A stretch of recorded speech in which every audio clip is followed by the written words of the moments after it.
Hi friends, welcome to cinema ரசிகன். நம்ம இன்னைக்கு மூவியில் பார்க்க போகிற படம் இப்போ தாரிசில் ரிலீஸ் ஆகி ஓடிட்டு இருக்க தமிழ் படம். படத்தோட நேம் பராசக்தி. இந்த படம் 1965களில் தமிழ்நாட்டில் நடந்த உண்மை சம்பவத்தில் கற்பனை கலந்து எடுத்ததாக சொல்லியிருக்காங்க. இந்த படத்தோட ஸ்டோரி 1959களில் நடக்கிற மாரி படம் ஸ்டார்ட் ஆகுது. ஹீரோவான சிவகார்த்திகேயன் புறநானூறு அப்படிங்கிற ஒரு மாணவர் படைக்கு தலைவராக இருக்காரு. இந்த மாணவர் படை சென்ட்ரல் கவர்மெண்டோட இந்தி திணிப்புக்கு எதிர்ப்பு தெரிவிக்கிற விதமா ஒரு ரயிலை நிறுத்தி அந்த ரயிலை கொளுத்த ட்ரை பண்ணிட்டு இருக்காங்க.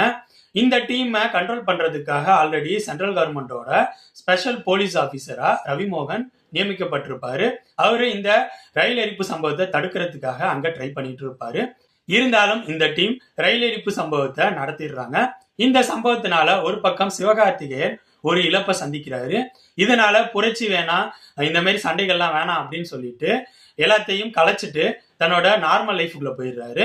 இன்னொரு பக்கம் வில்லனான ரவிமோகனும் இந்த சம்பவத்தினால பாதிக்கப்படுறாரு. இதனால எஸ்கே மேல வெஞ்சன்ஸ் ஆகுறாரு. பனிஷ்மெண்ட் டிரான்ஸ்பர்னால வேற இடத்துக்கு டிரான்ஸ்பர் ஆகி போறாரு. ஸ்டோரி மறுபடியும் 1965ல கன்னியாகுது. மறுபடியும் சென்ட்ரல் கவர்மெண்ட் இந்தி திணிப்பு விஷயங்களை செய்ய ஆரம்பிக்கிறாங்க.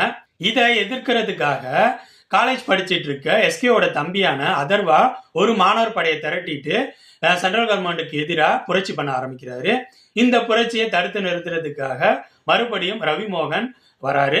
இதுக்கப்புறம் படத்தில் நடக்கிற சம்பவங்கள் தான் பராசக்தி. நான் என்ன பொறுத்த வரைக்கும் இந்த படத்தோட டெக்னிக்கல் விஷயங்கள் சூப்பராக இருந்துச்சு.